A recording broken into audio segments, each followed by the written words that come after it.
Très bien, donc je vais essayer, dans des temps raisonnables, de vous faire une présentation qu'on m'a demandé récemment sur le monde nouveau des microbes, de ce qui s'est passé. Donc je dis toujours ça, mais pour les plus jeunes, c'est important. La découverte, c'est pas de suivre. Si vous suivez les gens, c'est pour ça qu'il faut se méfier, de mon point de vue, pour ceux qui commencent à faire de la découverte, il ne faut pas trop se mélanger avec des gens qui font la même découverte que vous, parce que il y a une contrainte intellectuelle qui fait que vous les suivez. C'est comme ça.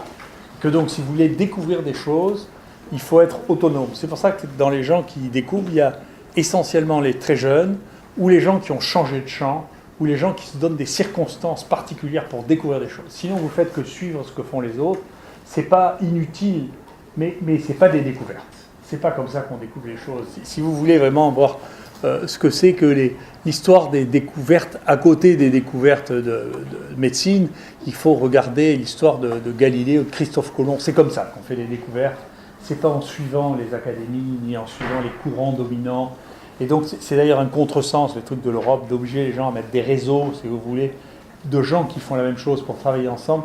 C'est un contresens pour la recherche. C'est pas comme ça qu'avance la recherche. 90% ou 99%, moi, de ce que j'ai vu construire sur les 30 dernières années sur cette recherche-là, vous pouvez foutre tout à la poubelle, il ne reste rien du tout. Y compris quand c'est publié dans Nature, Science et Cell. C'est juste des dérivés à partir de la connaissance d'un moment qui était très très incomplète. Alors ça a été les épistémologies, c'est les gens qui font l'histoire de la science. Il y en a deux qui représentent les deux bouts de la manière d'attraper les choses, et puis le troisième, alors qui est vraiment anarchiste, mais qui est probablement le plus proche de la vérité dans la situation actuelle. Karl Popper, lui, dit que les deux sont beaucoup intéressés à la physique comme modèle pour comprendre la recherche. Donc Karl Popper, lui, dit c'est l'outil, à chaque fois que vous avez un outil, en commençant par Galilée, par Newton, par ce que vous voulez, chaque fois que vous avez un outil nouveau, vous voyez le monde de manière différente, et donc vous voyez des choses différentes. Nous, c'est ce qu'on a fait. C'est-à-dire qu'on fait la course aux outils, on est en train d'essayer de continuer à faire la course aux outils, et on essaie d'utiliser des outils pour la première fois dans le monde de la microbiologie clinique ou des maladies infectieuses. On a réussi à faire ça 3 fois, et donc 3 fois, bien entendu. Là, on est en train de faire une 4e avec les microscopes, et donc ça vous donne la possibilité de voir des choses d'un point de vue qui n'avait jamais été vu jusque-là, et donc la chance de découvrir des choses est considérable. L'autre stratégie, celle de Kuhn est une stratégie plus basée sur une analyse anthropologique qui est en réalité quelque chose, une théorie scientifique a vite fait de devenir un dogme, et il y a qu'en cassant ce dogme que vous pouvez voir les choses, parce que sinon, ce que vous avez appris, et plus vous l'avez appris jeune, plus vous le croyez, dans ce que vous avez appris à la communale, pour pouvoir vous dire que c'est pas vrai, c'est épouvantable, c'est incroyablement difficile. Plus c'est profondément inscrit dans ce que vous avez appris, plus c'est difficile à enlever, et vous ne pouvez pas voir ce que vous avez en face des yeux si vous n'avez pas la théorie pour le voir, ou si vous ne détruisez pas la théorie. Et donc ça, c'est Kuhn qui appelle ça le changement de paradigme, et Feyerabend, lui, dit, voilà, lui, il a carrément une vision complètement anarchiste de l'épistémologie, en disant tout est bon, il faut faire attention, c'est-à-dire que toute observation paradoxale ou contradictoire est intéressante à évaluer et à regarder. Ça, si vous vous intéressez à l'histoire des sciences ou à la compréhension des sciences, c'est les 3 livres qu'il faut lire. Donc les maladies infectieuses, si vous regardez les maladies infectieuses, tout peut être discuté. Le problème des 3 grands, sida, tuberculose et paludisme, ça irrite beaucoup les gens qui ont dit ça, mais en réalité, on a mis des milliards d'euros là-dedans, il n'y a toujours pas de vaccin, de mon point de vue, il n'y en aura pas, ce n'est pas des maladies immunisantes. Donc c'est quand même étrange, ce n'est pas donc une question de priorité, ce n'est pas une question de nombre de chercheurs, ce n'est pas une question d'argent, c'est une question de modèle qu'on ne comprend pas et qui n'existe probablement pas. Donc les gens peuvent toujours gueuler pour avoir de l'argent, pour avoir des vaccins, il n'y en a pas, il n'y en aura pas. Si vous regardez, il y a plus de 300 000 publications internationales qui ont été faites sur ces 3 sujets, mais il n'y a rien qui tient. Au bout de 2 ans, il n'y a rien qui tient. D'accord ? Les infections respiratoires, c'est compliqué parce qu'on n'avait pas assez de germes, maintenant on en a trop. C'est-à-dire que maintenant on voit que c'est des associations de malfaiteurs, les infections respiratoires. Et on ne sait pas ce qui est critique dans les choses qui arrivent. C'est probablement la même chose des infections digestives. Les infections prévenues par les vaccinations, c'est très complexe parce que les vaccinations, c'est vraiment une démarche sociale. Donc il y a des gens qui sont contre, des gens qui sont pour. Et les vaccins, il faut être ni pour ni contre. Les vaccins, il faut évaluer leur efficacité dans une situation donnée, dans un moment donné, dans une population donnée. Sinon, ça n'a pas de sens. Les maladies qui ont disparu, pour vous donner des exemples qui sont extrêmes, il n'y a pas en France de politique vaccinale pour la varicelle ou pour l'hépatite A, qui sont des maladies extrêmement fréquentes et qui tuent beaucoup les enfants, et ni pour la grippe pour les enfants. Si vous avez des petits-enfants, vous comptez en avoir vaccinés pour la grippe, la varicelle, le rotavirus. C'est très important, ça tue beaucoup plus que la rougeole, et ça tue bien sûr beaucoup plus que la diphtérie, le tétanos et le poliomyélite qui ont disparu en France depuis 50 ans. En revanche, la poliomyélite, par voie orale, est le seul poliomyélite qui a donné des épidémies. Il y a eu 5 épidémies de poliomyélite dues au virus vaccinal dans le monde, dans des pays dans lesquels la poliomyélite avait été éradiquée depuis 30 ans. Donc, c'est l'idée de dire c'est facile, les vaccins c'est une conne. Voilà. Comme la plupart du temps quand on pense que c'est facile. C'est facile à l'école primaire. En dehors de ça, alors parfois, c'est vrai que dans la santé publique, on est obligé de s'exprimer comme à l'école primaire pour que tout le monde comprenne, mais c'est pas vrai. D'accord ?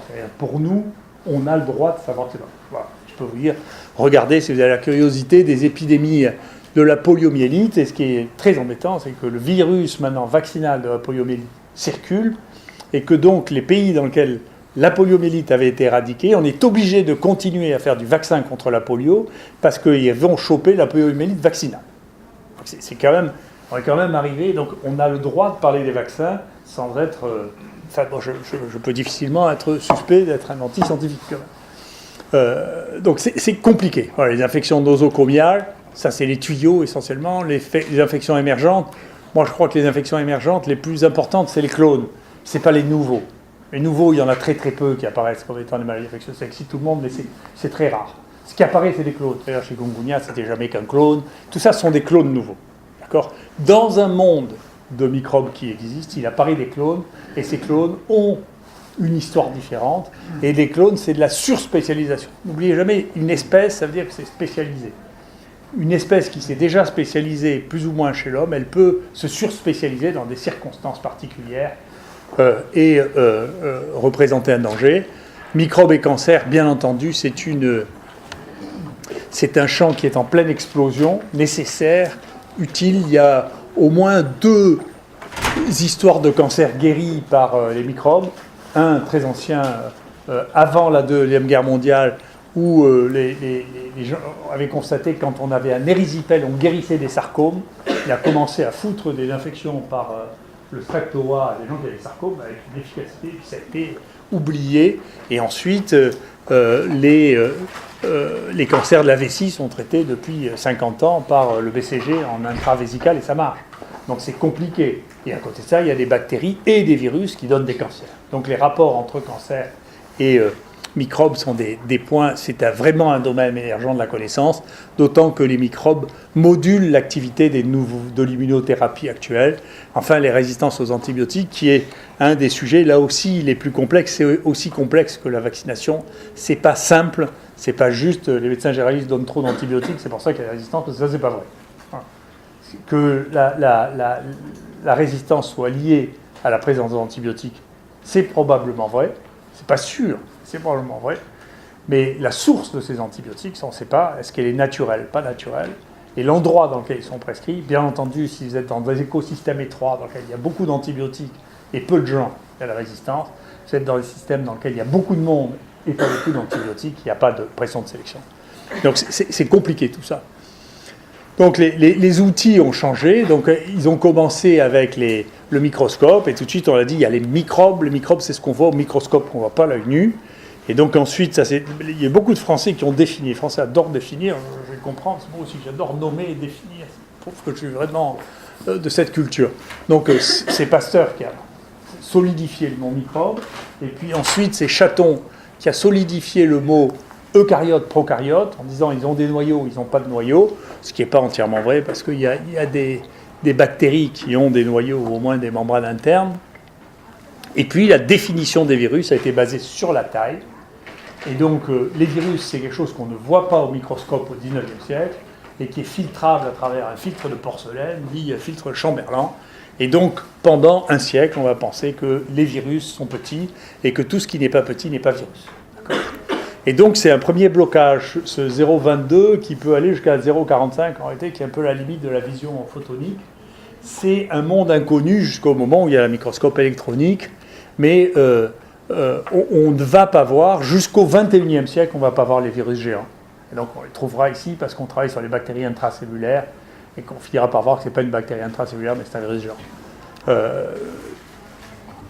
Les outils, bien sûr, le séquençage, et le séquençage va amener à passer de 2 à 3 branches de ce qu'on a appelé à un moment l'arbre de la vie, c'est-à-dire les bactéries, les eucaryotes et un nouveau groupe qui s'appelle les archées, qui est un mauvais nom, mais enfin qui est comme ça, qui est fait de microbes, qui sont des prokaryotes, par définition visuelle, avec l'ancien outil, mais qui en réalité comportent des gènes qui sont très différents.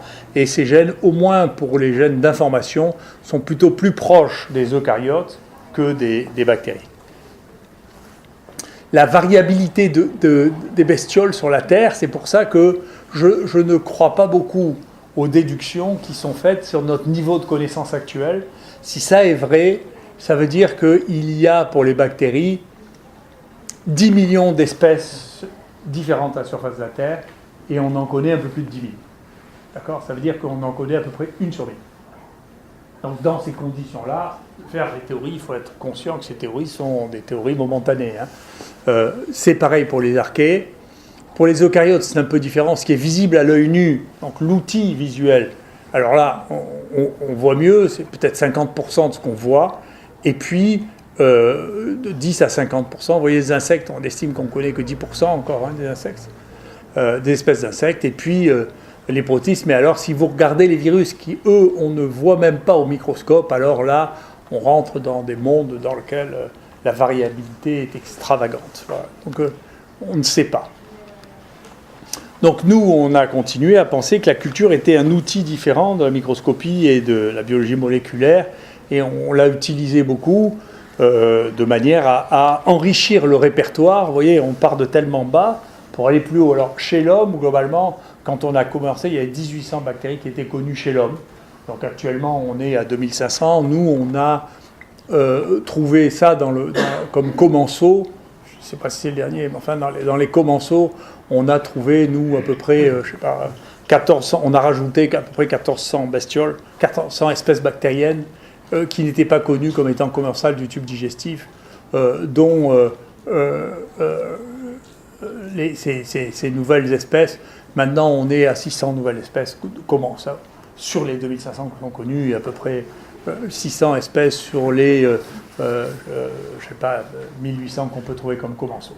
Donc en ayant l'association culture plus analyse moléculaire protéique et acide nucléique, et plus le microscope, on arrive à ça, et c'est grâce à la culture mix que certains d'entre vous connaissent, et on stocke tout ça, vous voyez, dans les biobanques monstrueuses que gère Pierre-Édouard. Et ça a été grâce à l'identification que vous connaissez tous dans le laboratoire, qui est extrêmement facile et qu'on a lancé pour les laboratoires de microbiologie. Et ce qui fait que les noms les plus communs de toute l'histoire de toutes les espèces de bactéries, c'est Massiliensis, Timonensis, Massiliense et Senegalensis. Et c'est les noms les plus communs d'espèces bactériennes actuellement dans le monde, du fait de cet élément. Et c'est la même chose sur les bactéries que nous avons isolées de l'homme. On a isolé à peu près 25 de l'homme malade, ou de prélèvements d'hommes malades. On a isolé à peu près 25 à 30% des bactéries qui sont actuellement décrites chez l'homme comme étant pathogènes, ont été décrites ici ou sont en cours de description ici. Donc ça représente un élément considérable quand vous arrivez à avoir dans un seul endroit, ce qui est le cas ici, tout, c'est-à-dire les patients, les prélèvements, tous les outils diagnostiques, la culture, la biologie moléculaire et les derniers outils, vous allez voir, dont je vais vous parler. Ça, c'est le nombre de séquences de génome qu'a fait Pierre-Édouard. Ça, c'est le nombre de métagénomes. Il a fait 13 000 métagénomes. Et puis, on développe des milieux de culture. Ça, c'est le milieu de culture pour cultiver les bactéries anaérobies en présence d'oxygène, en ajoutant des antioxydants. Et donc, c'est un monde qui est en pleine évolution, dans lequel on peut continuer à trouver. Nous, on a, je ne sais pas combien, entre 2 et 7 nouvelles espèces bactériennes par semaine, ici, isolées d'humains. Donc, ce monde est en pleine expansion. Donc, c'est une période magique de découverte. C'est l'équivalent en géographie, vous voyez, du XVe siècle et du XVIe siècle, dans lequel on découvre des continents ou des îles tous les 2 ans. Et donc, pareil pour les archées. Alors ça, vraiment, c'est Michel qui qui s'est concentrée là-dessus. Ça, c'est plutôt la partie que nous, on a faite, c'est-à-dire les archées halophiles, c'est-à-dire les bactéries qui ne vivent, les archées qui ne vivent qu'en présence de sel. Et puis là, on a mis en place un milieu avec Michel et avec Saber qui permet de cultiver très très facilement les microbes méthanogènes qui sont présents chez tout le monde. Nous, on a été les premiers à démontrer avec Michel que tout le monde, vous tous, vous avez des méthanogènes dans le tube digestif qui font 10% de votre flore microbienne, c'est le méthanogène, c'est ce qui transforme l'hydrogène en méthane.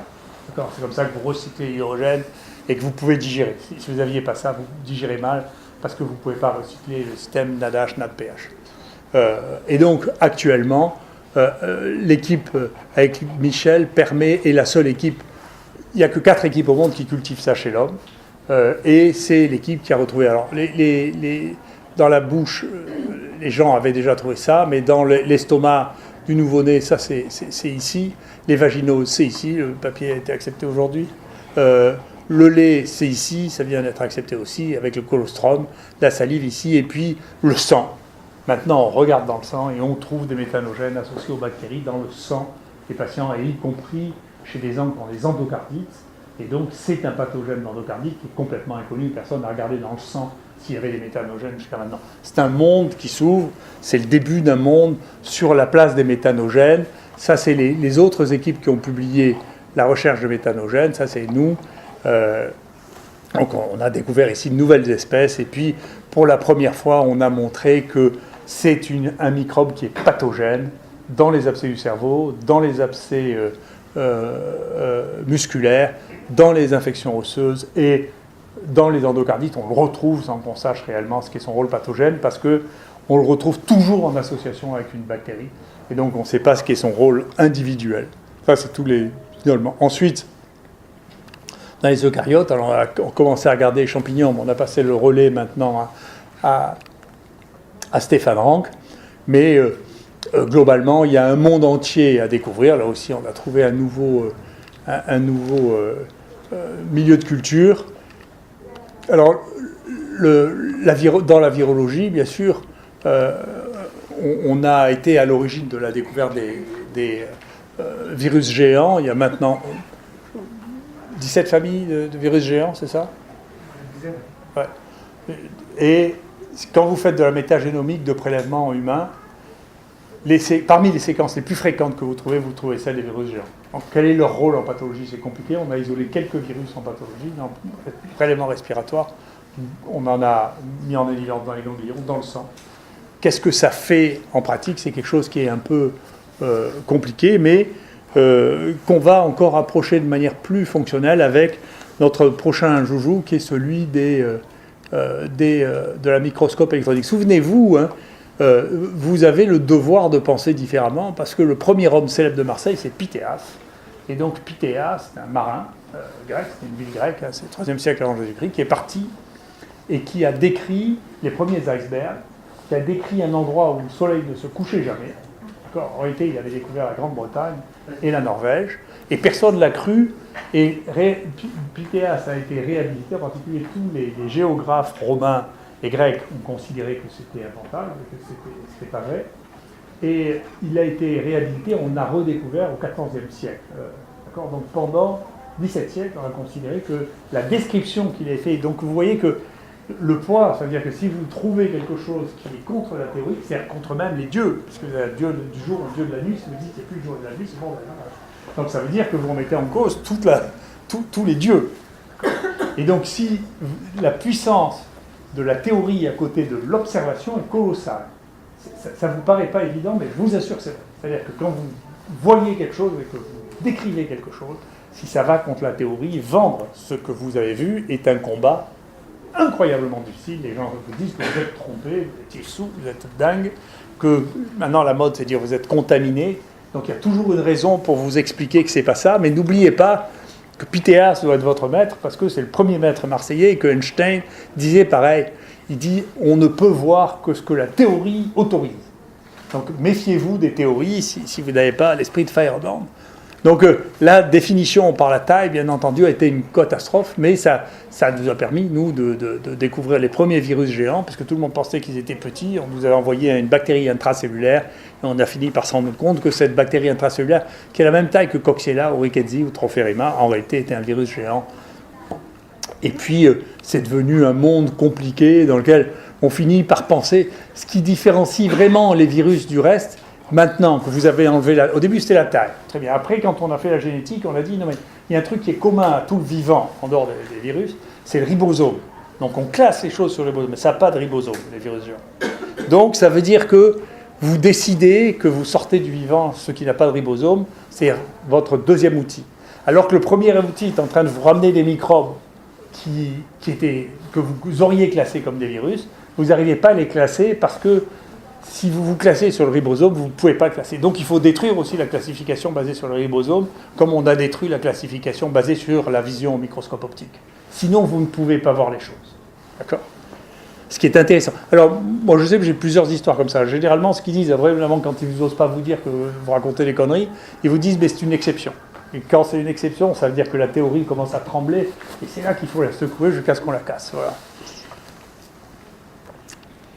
Et ça, c'est tout plein de virus. C'est le dernier virus qui a été décrit ici, qui est un virus qui avait été apporté par un collègue brésilien, qui est très beau. C'était le plus long, mais un plus long depuis. Et donc, en réalité, on voit que probablement ces raisons de taille font qu'il n'y a pas ça n'est pas linéaire, la taille de ce qu'on appelle les virus. Donc moi, je crois que les virus, on ne peut pas les décrire comme virus. Il existe plusieurs groupes d'objets biologiques, et pas un seul, parce que quand vous avez des solutions de continuité comme ça, c'est que vous êtes face à des objets biologiques différents. Ouais, ça, c'est la taille du génome. Voilà. Enfin, là, maintenant, alors, vous voyez, on avait des grosses choses qui sont des microbes sans ribosome, et maintenant, on va avoir des trucs qui ont un ribosome, mais qui ne sont pas visibles au microscope. Ils sont trop petits. Et ça, c'est un groupe qui a été découvert. C'est pareil, moi, je vous parle du XXIe siècle. Tout ce que je vous montre là, c'est que le XXIe siècle. C'est-à-dire tout ce qui a été fait dans le XXe siècle sans savoir ça, ça ne pouvait pas être vrai. Et donc là, a été découvert d'abord par les environnementalistes. Il faut savoir, les environnementalistes sont plutôt, en microbiologie, plutôt plus malins que les microbiologistes humains parce qu'ils sont moins bornés. Ils ont des horizons plus vastes. Et donc, qu'est-ce qu'ils ont trouvé ? Quand ils ont commencé à faire de la métagénomique, séquencer tout, ils ont trouvé qu'il y avait tout un groupe ici absolument incroyable, d'accord, qui est complètement détaché des bactéries et qui comporte au moins autant de diversité que les bactéries. Donc il y a un monde où il y a autant de bactéries que tout ce qu'on connaissait jusqu'à maintenant, qu'on n'avait pas vu jusqu'au XXIe siècle. D'accord ? Et ce monde-là est un monde qui est très embêtant parce que ce monde-là n'est pas visible au microscope. C'est des petits microbes. Moi, j'appelle ça les mini-microbes. Il y en a d'autres qui appellent ça les candidate phyla radiation, CPR, voyez, qui sont en dessous de 450 nanomètres. Donc vous ne les voyez pas.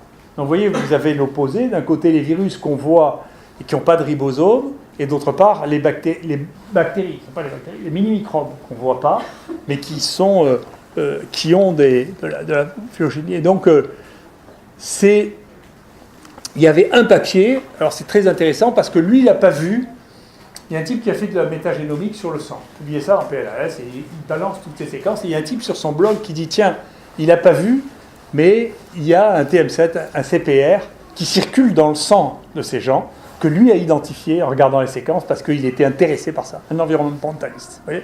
Donc lui, il dit, regardez toutes les séquences que je trouve, en réalité, dans le sang des gens, il y a plein de séquences d'acide nucléique, on ne sait pas ce que c'est, et il y en a un autre qui sur son blog. Donc moi j'ai trouvé cette référence sur Google en regardant, je suis tombé sur le blog. En regardant, est-ce que quelqu'un a trouvé les CPR ? Je n'aurais pas vu un TM7 ou un CPR dans le sang. Et lui, il a mis sur son blog, il avait fait l'analyse de ça et trouvé. Et du coup, c'est pas à cause de ça, c'est a posteriori. Moi, j'avais regardé dans le sang. Je ne peux pas vous donner l'ensemble des résultats, mais je pense que ça, c'est la plus grande révolution microbiologique à venir dans les 10 ans qui viennent. Je vous le promets. Je ne peux pas vous dire jusqu'où, parce que c'est filmé, mais je vous le promets. C'est la plus grande révolution en microbiologie dans les 10 ans qui viennent. Et ça, voilà, ça c'est le premier qu'on a eu en culture. Et alors ces machins-là, ce sont ce qu'on appelle des exosymbiontes, c'est-à-dire que ça ne vit qu'en association avec des microbes, et ça pompe le microbe. Vous voyez, c'est ce petit machin-là qui vient se mettre sur ce microbe-là, et qui pompe, parce qu'il n'a pas de capacité de métabolique. D'accord ? Il ne sait pas faire les choses.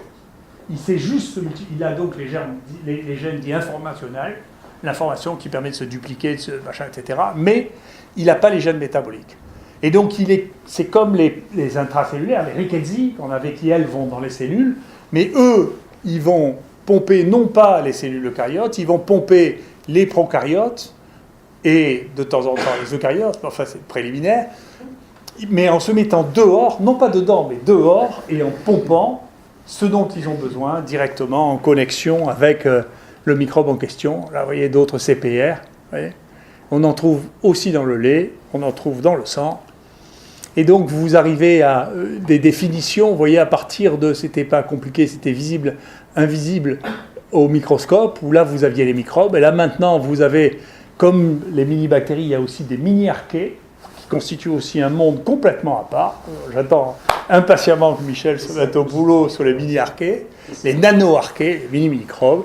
Là, celui-là, on a appelé ça les mégavirales, parce qu'ils sont visibles et ils n'ont pas de ribosome, et puis ceux-là sont pour l'instant pas visibles, n'ont pas de ribosome.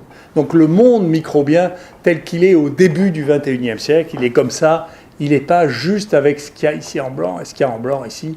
Il y a ceux qui échappaient à la théorie et qui finissent par avoir le droit d'émerger, bien qu'ils refusent la théorie. Et donc, ça suffit pour les microbes. Ouais, c'est bon. Allez, merci pour votre attention.